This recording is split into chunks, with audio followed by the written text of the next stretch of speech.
Ladies and gentlemen, welcome back to the desk of Torch Sports. It's a new year, a new season, and a whole new cast. I'm joined at the desk with your women's basketball crew, and let me tell you, they make it easy for me. It's a loaded desk with Lauryn Gempler, Taylor Lankford, and Matayaus Phothirath here all season long to bring you the latest. The Lady Vols have undoubtedly been on a tear as of late, being the only unbeaten team in SEC play. That is, until last night, when the unranked Mississippi State Bulldogs shut them down at home in a shocking loss, 77-62. This marks their fourth loss, the other three being non-conference against NC State, number 2 UCLA, and number 7 Louisville. Yeah, we didn't show up today. I think that was pretty clear from the very beginning of the game. I knew it didn't shoot around, that it was going to be bad. It was going to be ugly. I didn't think it was going to be that ugly. They outworked us. They out-toughed us, start to finish. Now, Lauren, you were there last night at the Food City Center to witness this disaster. Yeah, and disaster is the correct way to put it for the Lady Vols. And it's like Coach Kim Caldwell just said, the Lady Vols just did not show up. Her team did not show up to play SEC basketball on a game that they needed to win. And that was evident in the first 5 minutes of the game. Missing shots, fouling, turning the ball over, and they were really struggling to make the transition from offense to defense. And Mississippi State came out hungry, and they knew that they wanted to win this game, and it was their defense that was key for them. Out-rebounding the Lady Vols defensively, 38-16, and rebounds is something Kim Caldwell has been preaching to this team, but the Lady Vols just couldn't pull it out last night.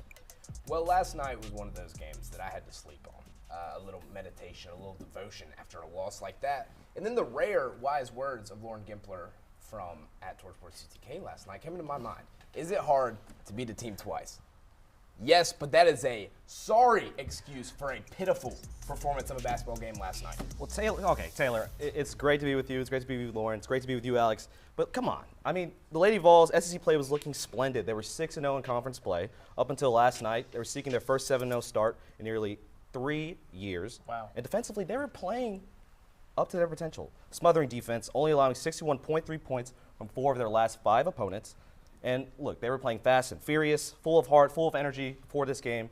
Fast and furious, Vin Diesel style. But yeah, I do agree that they weren't playing up to their best last night. But it was great. It was great coming into the game. And I think this loss is going to light a fire up in them when they go up to Connecticut to play UConn. Well, the Lady Vols are a good team. There's no doubt about that. But there is a huge difference, especially in this league, between a good team and a great team. A great team wins a game like that last night at home in Rocky Top. I'm not excusing it. It's hard to beat a team twice, no doubt about it. But the small things have made the biggest difference for this team. Here to break it down at the board and get into the X's and O's is Nick Rose and Charlie Fernandez. Nick, what have you guys seen over there? Well, thanks, Alex. The Lady Vols have had great success so far in SEC play, except for last night. And a big reason why is freshman Mia Paldo. She's been exceptional for the Lady Vols.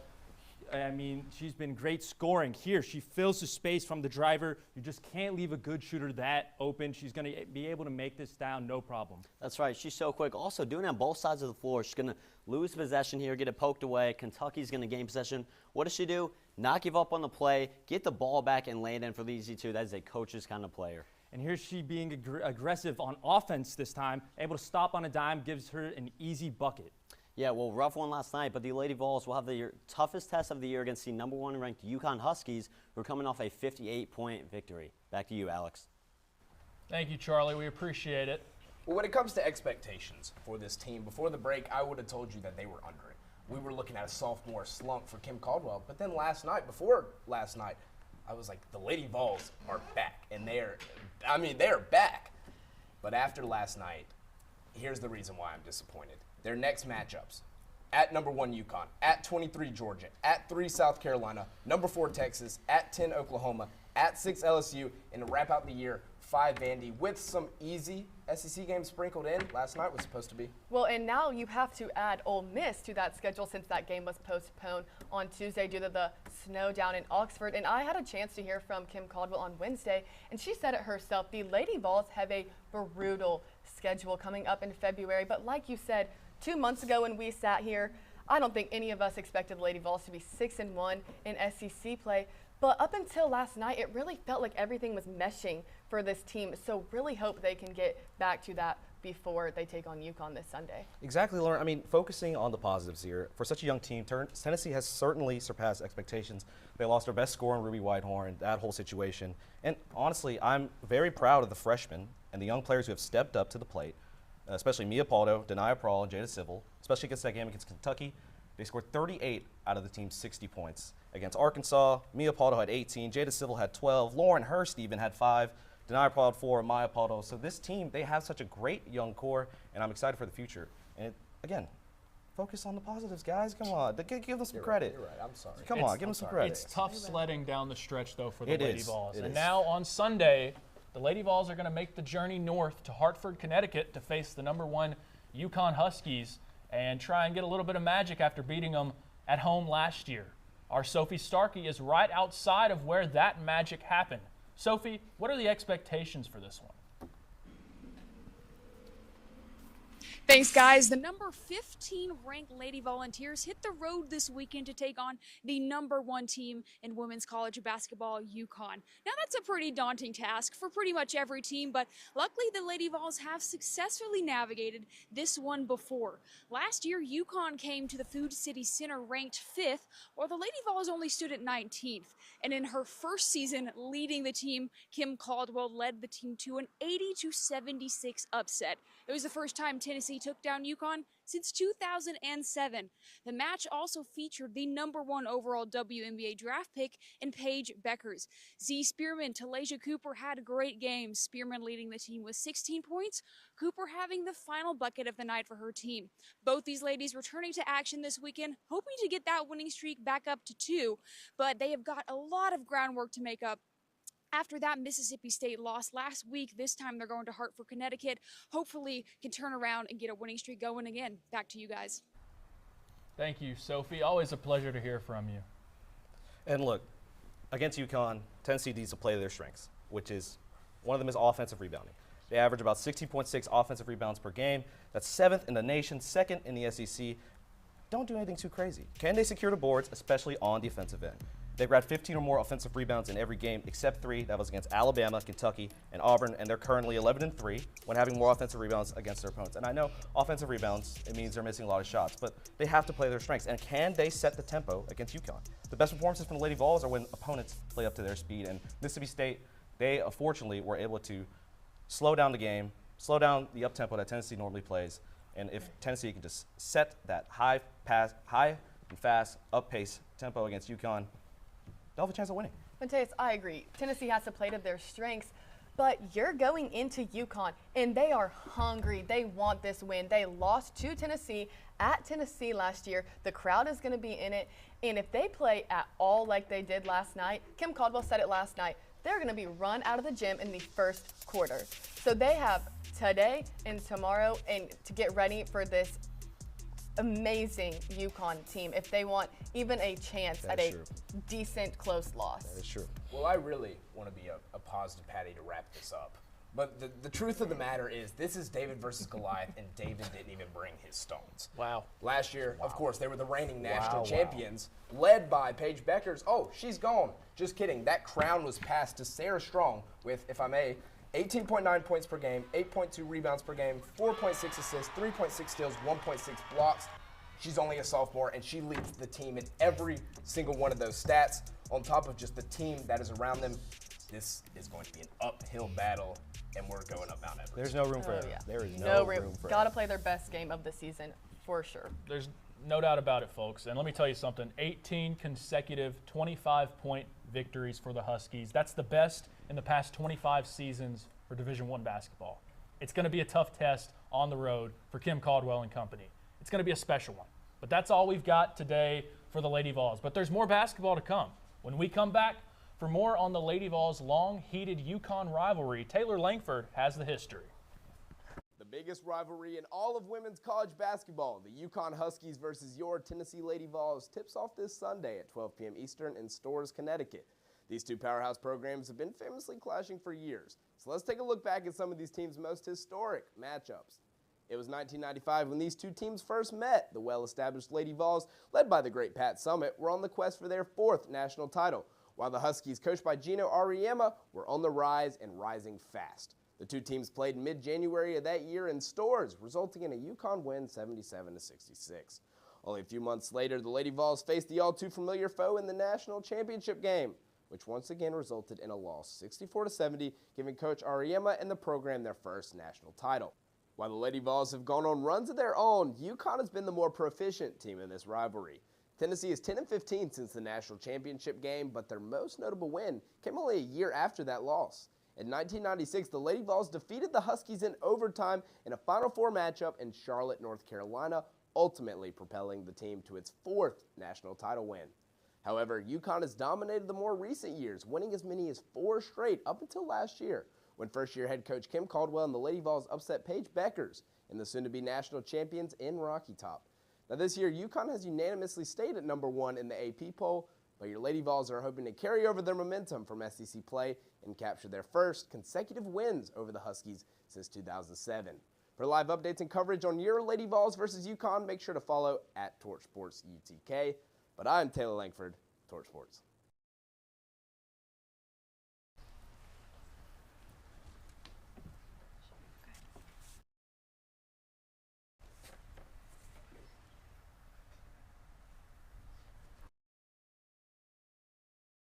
City Center, where tomorrow night it's going to be checkered in orange and white for the annual checkerboard game. But that alone cannot bring a win against the War Eagle. Welcome back to Torch Sports and a whole new gang at the desk. We're switching over to the men's side of the court. I'm joined by Jack Glennon, Alexie Cowan, and Jordan Smitherman. 3 of Torch Sports' finest. I didn't put that in the script. Did you guys? Oh, Who tampered Alex, with it? now Alexie calm did, of down. course. Come on now. Down. Now, unlike the Lady Vols, the 2026 conference play for the Vols has been a struggle for the guys so far. Tennessee started the year and conference play with a loss against John Calipari and the Razorbacks at Arkansas. They get a tough loss on the road at Florida and losses in a close one at home against Kentucky. But they've come back with 2 bounce-back away wins on the road against the Tide and Georgia. Not exactly the way fans expected SEC play to go. Yeah, I mean, you look at this team, only 1.35 assist to turnover ratio. They got to move the ball. This is not a Mike D'Antoni offense. It's a Rick Barnes offense. It's not a 7 seconds offense. It's a be patient and wait for the right shot. This team is just chucking anything right now, contested, open, doesn't matter. 68% from the free throw line as well. They is just can't completely make it when they're standing there at the free throw line either. Second to last in the SEC. Second to last. And the problem is, you can't force these shots when you're contested. Like these shots right here. Jalen Carey, you see this one. He goes up completely smothered by a guy 2 inches taller than him. It's just, the shot selection has just been bad. You say be patient and wait. You know someone who we need to be patient and wait on, Matayaus, because he has gotten so much hate this season that is unwarranted. The last 3 games, in like the last 3 SEC wins, he has 23 points, 29 points against Alabama, 23 points against Texas A&M, and 19 points against Georgia. He is starting to get more consistent, feel more comfortable in the offense, and start to take dominance through the offense. Well, I criticized his confidence at the beginning of the year, and I questioned why Barnes gave him the amount of playing time he did. Well, he's the biggest program recruit ever. Well, that don't matter when you're not shooting. Amen. But, the last 2 games, he's been the only one with the guts to go to the paint. Exactly. Gillespie because he's won't go to the progressing, paint. he's developing as scheduled. In my opinion, Gillespie needs to chill out on the 3-pointers, and we need to go back in the paint. We're done with the hero shots.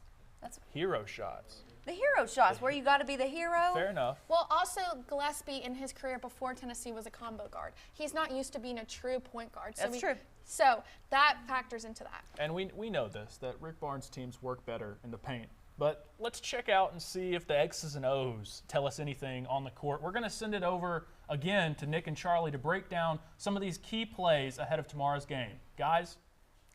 Well, thanks, Alex. Yeah, the Volunteers have been heating up recently on a 2-game win streak. We're going to take a look at some clips, and they aim at finding Gillespie. I mean, just look at the vision there. He's going to put it in a spot where Gillespie can get it for the lay-in. And here's Matayaus once again working in space, this time as a receiver. Defenders cheat up a little bit on the screen, anticipating him to come over the top. He's going to cut backdoor. And then look at this finish. We haven't seen something from Matayaus like this all year. he can do it all.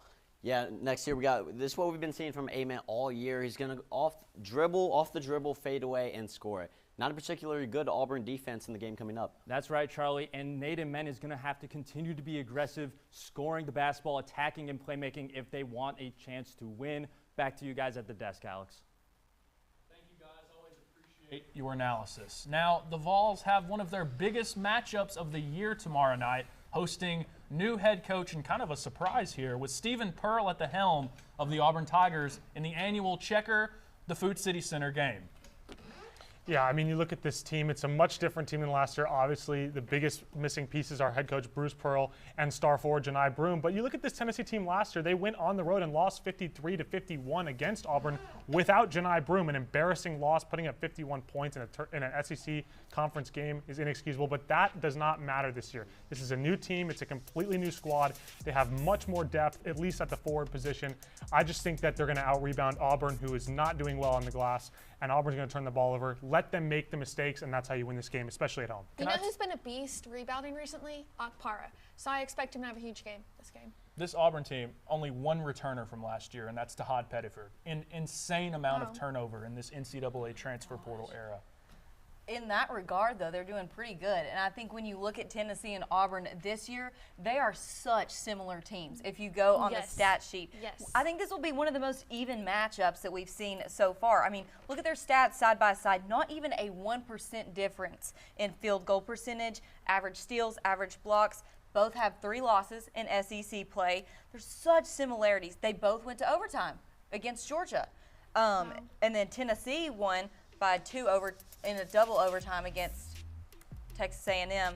Auburn lost by 2 to A&M. But look at that points against, though. That's how Tennessee's going to win this game. Keep them from the three-point line. Force them outside. 33.5% from 3 for Auburn this year. Let them make mistakes. Force them to take bad shots, especially at home. The crowd's going to get into it. Another key to win is to make the shots when we need to. No hero ball. When there's a critical possession, the Vols do not need a turnover. They need to go, get the ball in the post, and then get points. Do you believe in momentum? Yes. Absolutely. It's all about your mind. It's right in your head. It feels like this Auburn team has a little bit of momentum. Do you feel like this Tennessee team has gotten on the right track as of late? Yes, I would think so, because Nate Ament's developing, the poster are developing, JP Estrella, Felix Akpara. They've had both 2 really good games where they're both working together. They have the chemistry that hasn't really been there this much this season, so I think we definitely have a good chance. If there's any time that they would have momentum, it should be now after 2 away wins. I mean, that's almost never happens with Tennessee. 2 away wins, 1 by 1. So that's momentum if they're going to have any at all. 100%. I mean, you look at this team. I always say when you win close games, you win 2 games. And when you lose close games, you lose 2 games. Tennessee, by that logic, has won 4 in a row. They got a great momentum, especially with showing us that they can win these close games on the road, nonetheless. Now, I think it's fun to point out, Stephen Pearl's coming back to his alma mater as a coach. If y'all didn't know, he played at Tennessee. Now, granted, he wasn't very good. He had 1 career start under his dad. Well, I mean, if you got 1 career start, Grant Alex. Hurst before Grant Hurst. Oh, my gosh. But, you know, he went to high school at Knox West. This is something cool for him, coming back to his alma mater on the floor as a coach. So I'm excited for that for him. Still want him to get beat, but I think that'll be cool to see. And he's been forced into this situation where his father retires very abruptly before the season starts. He's kind of has to be the guy for this Tiger team, and he struggled a bit at the start. You saw them drop out of the top 25 rankings, and now consecutive wins in a row. Anything can happen as we get closer to March, and you know that this Auburn team is talented as they always have been in the past. Hey, we've been there dropping out of the top 25. We're there. Okay, Alexie. Okay. Well, you can watch the Vols and the Tigers Saturday at 8:30 on ESPN, and on the sidelines you'll see the Tennessee Spirit Squad, who just got back from winning the UCA Cheerleading National Championship title. Alexa Durbin spoke with them after their win, and we'll be right back. And your 2026 UCA That was great. We're at 20 minutes. Let's move all it down. Time felt like it just froze. I just feel so rushed. A long time, just knowing all the hard work had really paid off. What we do for our game day competition is truly something that we do all the time. the tradition behind it is what makes us so good at what we do when it comes time for us to put it onto the floor and compete. And game day, we kind of made a name for ourselves, and people are always like, Tennessee, the game day school, because we have in the past 8 years won 4 times. You have to be relentless, yes? Being able to go out there, compete, represent this school, like it's unreal and so special. We had a ton of injuries this year that we hadn't had the past couple of years. Before our traditional routine, we had a girl split open her hand like 10 minutes before we were about to get on the bus. So to just know that those people are fighting just as hard as I am, and to know that we were able to power through that. I truly do think that it made them stronger, and it actually made it a little bit more special when we won because we had been through so much adversity. Our team bond has to be pretty extraordinary to be able to do the things that we do, and I don't think most people realize that. I just remember at the very end of the routine looking into my teammates' eyes. I couldn't think of a better way to go out. It's just been the best experience of my life. Just being a part of something bigger than myself and being able to be a part of the athletes and their journey, I'm just super proud of them. Now, folks, since we've been gone, Tennessee's football program has seen some drastic changes. Lots of hires and a lot of fires. Jay King has all the changes right here for you. Jay? In the past few months, there have been some turmoil in the coaching staffs for football, so let's take a look at what has changed. After 4 seasons with Tennessee, defensive coordinator Tim Banks has been fired. Penn State's Jim Knowles has come in to replace him. Knowles was also the defensive coordinator on Ohio State's 2024 National Championship team. Also getting the boot is secondary coach Willie Martinez, who was with the team for 9 seasons. Replacing his spot is Anthony Poindexter, who is a class of 2020 College Football Hall of Fame inductee and Super Bowl champion. Joining him as a cornerbacks coach is Michael Hunter Jr., who spent the last 2 seasons with Ohio State. Outside linebackers coach Lavorne Harbin was yet another coach gone after 5 seasons with the program. Leo coach Andrew Jackson joins Poindexter and Knowles in Penn State's exodus to Tennessee. Finally, fresh off a national championship, Tennessee gets Derek Owings, Indiana's strength and conditioning coach.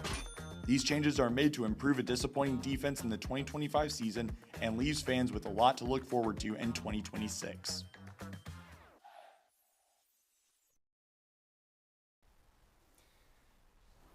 And folks, not only has Tennessee gained on the strength and on the coaching staff, but also on the field. Jeremy?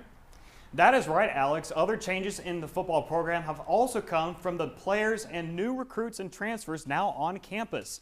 It's not even a month into the offseason, and already the Tennessee Volunteers have gone through several roster changes in preparation for the 2026 college football season.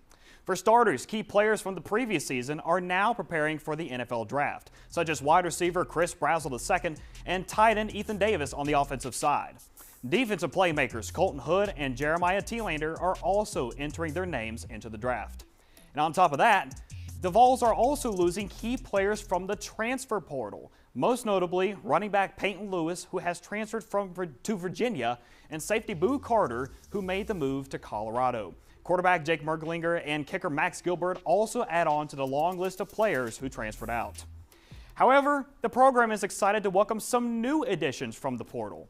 Tennessee welcomes Chaz Coleman, a 5-star edge rusher from Penn State, as well as 4-star defensive weapons, Xavier Gilliam and Jadis Richard. The Orange and White also bring in 3 5-star recruits, featuring quarterback Faison Brandon out of Greensboro, North Carolina, wide receiver TK Keys, and offensive tackle Gabriel Osenda. With this new young talent coming in, there is much to look forward to in Knoxville once the new season arrives. That is your volunteer recruiting update. Now, let's toss it to Kaden Martin for all things indoor track. Thanks, Jeremy. Tennessee men's track and field has been completely dominating the sport, with the Lady Vols not far behind this season. In the first release of the year on Tuesday morning, the Vols ranked first with a rating of 127.49 points in the U.S. Track and Field and Cross Country's Coaches Association National Track and Field Rating Index. Say that 5 times fast. With the Lady Volunteers landing at 8th with 77.52. Over his 4 years here on Rocky Top, head coach and director of track and field, Dwayne Ross, is taking great care of a historically successful Tennessee program. Tennessee started their indoor track season back in early December prior to winter break at the Commodore Classic hosted by Vanderbilt, and saw great accomplishment with 9 event victories, with sophomore sprinter Esther Joseph setting a school record at the in-state rival for a women's 300-meter dash at 37:01. After a 6-week break, the Big Orange competed in meets and invitationals from Clemson, South Carolina to Fayetteville, Arkansas, and even back to Nashville, continually shining with success. At the Clemson Invitational, teammates Devontae Howell and Renard Folsom both crossed the finish line at 6.49 seconds in the men's 60. Across Arkansas and Vanderbilt events hosted the same weekend, 2 school records were broken and 7 event titles were claimed after countless spectacular performances. In the most recent event Tennessee participated in, the Orange and Purple Classic, or Purple Invite, once again hosted by the Tigers of Clemson, the Vols and Lady Vols finished with 7 top 10 finishes. The Orange and White are not done dominating yet, however, as the team splits and travels to 2 separate invitationals. The Bob Pollock Invitational once again hosted at Clemson, and the John Thomas Terrier Classic at Boston University, and hope to finish strong just in time for indoor championships in March. So definitely lots more to look forward to as the season is still heating up. Back to you, Alex, at the desk. I mean, wow, folks, #1 in the nation in the first poll. That's impressive. That's something to keep an eye on, and we thank you, Caden, for filling us in on that. That's all we have for you this week on Torch Sports, and we are so glad to be back here with you every week. For daily Tennessee sports content and updates, make sure to follow us on Instagram and TikTok at TorchSportsUTK and on X at TorchSports_UTK. We'll be right back here, same time, same place next week. For Torch Sports, I'm Alex Carpenter. Let's have a good weekend, folks. Let's go beat Auburn out there. And as always, go Vols.